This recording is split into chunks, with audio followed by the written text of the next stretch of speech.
this region who are thinking about making that dangerous trek to the United States-Mexico border, do not come. Do not come. The United States will continue to enforce our laws and secure our border. There are legal methods by which migration can and should occur. But we, as one of our priorities, will discourage illegal migration. And I believe if you come to our border, you will be turned back. So let's discourage our friends, our neighbors, our family members from embarking on what is otherwise an extremely dangerous journey.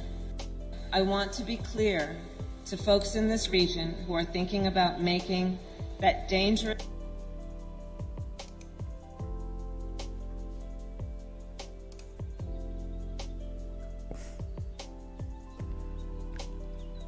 Is this any different from Trump? It's not. I mean, there's no. It's honestly like the meme. Donald Trump would be like, "Don't come, you dirty, filthy Guatemalans." Kamala Harris is like, "Don't come, you dirty, filthy Guatemalans." It's just in the delivery of their pitch. That's it. That's the only difference. A little bit more temperaments. Right? Same message. Don't even fucking try it, bucko.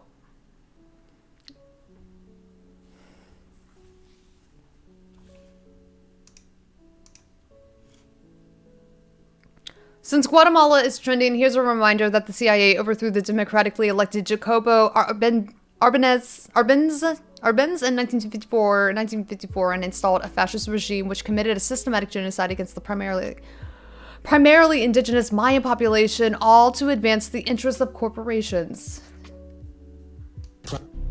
So they said a decision has been made at the highest levels of our government to rid Guatemala of the Arbenz regime, and we would like you to participate in it. You will be chief of propaganda and political action. In Guatemala, what the CIA did was mobilize every facet of American power. It didn't just isolate Guatemala militarily and diplomatically, but it used the techniques of social psychology in a nearly year-long campaign which created a sense of crisis in Guatemala. What we wanted to do was have a terror campaign to terrify Arbenz particularly, terrify his troops, much as the German Stuka bombers terrified the population of Holland, Belgium, and Poland at the onset of World War II. And that's what they did, so that the United States could control the economy of Guatemala, destroying the dreams of its people. We sowed confusion through the countryside. And of course, by this time, we had aircraft flying over and dropping leaflets and doing a little harmless bombing. Harmless bombing, a little huh? harmless bombing and a CIA terror campaign cost thousands of lives.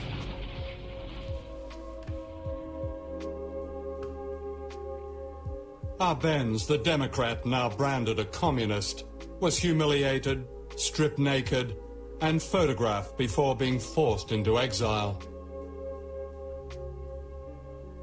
Richard Nixon, then Vice President of the United States, flew in to congratulate the new dictators. That Guatemala is going to enter a new era in which there will be prosperity for the people together with liberty for the people.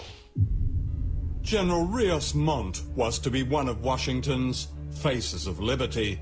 During his time as president in the 1980s, thousands of people were murdered by death squads, most of them indigenous men, women, and children. Jesus.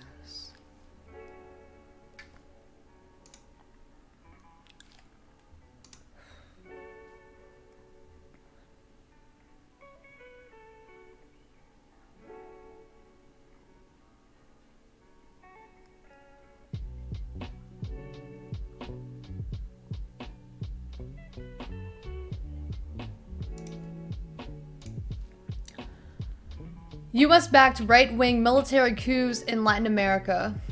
It's Condor Operation. What's the verdict on chili lime Takis? Have you had them before? Oh yeah, I love them.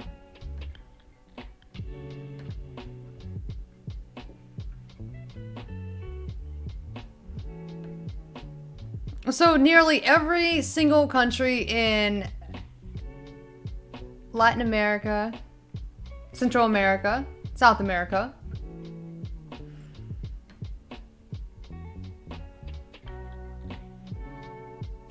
has experienced some sort of military coup backed by the United States Intelligence Agency.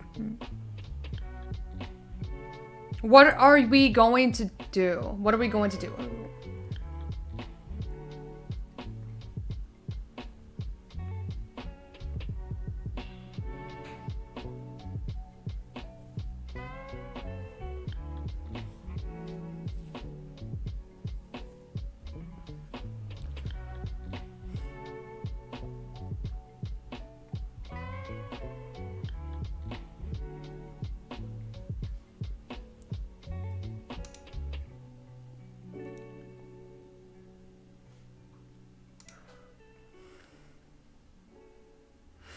Is it true Kennedy wanted to dissolve the CIA? I mean, y'all keep on mentioning that, but I honestly can't say whether or not that's true.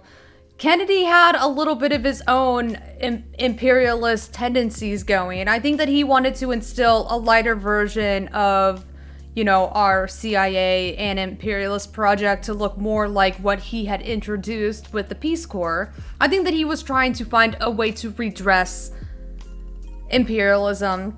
I don't know if he was looking to completely do away with our intelligence community altogether. Yes, Bay of Pigs did happen under JFK, which was our conflict with Cuba, the Cuban Missile Crisis, right?